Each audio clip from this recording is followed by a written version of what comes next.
Let's have a look at how we can add birthdays against particular contacts that we've saved against a client card. Here we can see I'm on my record, Luke and Natalie Newton. If I want to go to the clients, we can click the View Contacts option here, which will show us the two people that we have associated with this card, or we can go to the Information and to the Contacts tab. To add a birthday against one of these people, you can hit the Edit Contact option and then select the birthday. Using the calendar, you'll be able to change the year by selecting it, clicking it again, and going back to the particular year they were born. We're going to select 1984. We're going to go September the 11th. We can see that was 33 years ago. Once you have added the birth date, you can then hit Edit Contact, and this will save that against your client.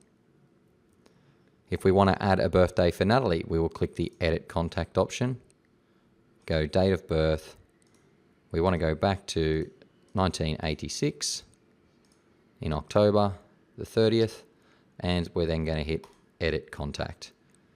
Now we have the birth date saved against both of these clients.